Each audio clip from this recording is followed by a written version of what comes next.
திருச்சிற்றம்பலம். தினமொரு மந்திரம் திருமந்திரம். திருமூல தேவநாயனார் அருளிச் செய்த திருமந்திர பாடல் மற்றும் விளக்கமும். இன்று பாடல் 37. திருமூல தேவநாயனார் திருவடிகள் போற்றி போற்றி. நானும் நின்றேத்துவன் நாள்தொறும் நந்தியை தானும் நின்றான் தழல்தான் ஒக்கும் மேனியன். வானில் நின்றார் மதிபோல் உடல் உள்ளு வந்து ஊனில் நின்றாங்கே உயிர்க்கின்றவாறே. நாள்தொறும் நிலையாய் நின்று வழிபடுவேன் என் இறைவனை. அந்த இறைவன் எரியும் நெருப்பை போன்ற வெளிச்சமுடையவன். வானில் நிற்கும் நிலவினைப் போல என் உடலினுள் வந்து பொருந்தி நிற்கின்றான் நான் உயிர்த்திருக்குமாறு. இறைவன் திருவருளால் நாள்தோறும் குருவாயிருக்கும் சிவபெருமானை வழிபட்டு நிற்கின்றேன். அந்த சிவப்பரம்பொருள் சிவப்பாய் எரியும் நெருப்பு தழல் போன்ற வெளிச்சமுடன் எம்முடன் எப்பொழுதும் நிற்கின்றான்.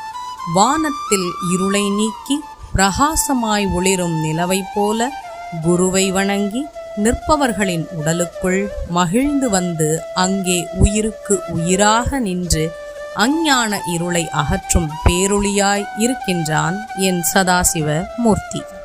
திருமூலனாகிய யாம் வழங்கிய இந்த 3000 தமிழ் மந்திரங்களும் யாம் பெற்ற இன்பம் இந்த உலகத்தில் உள்ள அனைத்து உயிர்களும் பெற வேண்டும் என்ற அன்பினாலேயே எம் குருநாதன் இறைவனின் அருளால் வழங்கப் பெற்றது. இந்த மந்திரங்களை காலையில் எழுந்து அவற்றின் பொருளை ஓதி உணர்ந்து அதில் உள்ள கருத்துக்களை கடைபிடித்து வந்தால் உலகங்கள் அனைத்திற்கும் தலைவனாகிய சதாசிவமூர்த்தியை சென்று அடைந்து யாம் பெற்ற பேரின்பத்தை அனைவரும் பெறலாம் என்று திருமூலர் அருளுகிறார்.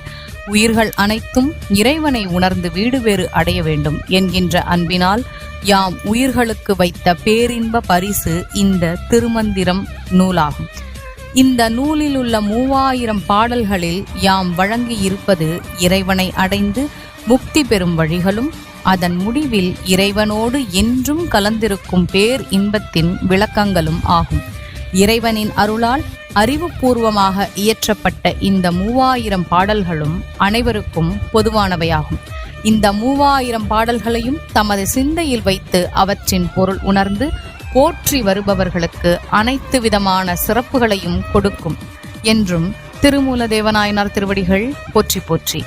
இந்த திருமந்திரத்தினை ஓத குருவருளும் திருவருளும் துணை நிற்கட்டும். திருச்சிற்றம்பலம். நல்லது நடக்கும், நல்லதே நடக்கும். ஆனந்தமாயிருப்போம் நண்பர்களே. மேலும் இது போன்ற தகவல்களுக்கு இறை உணர்வுடன் இணைந்திருங்கள்.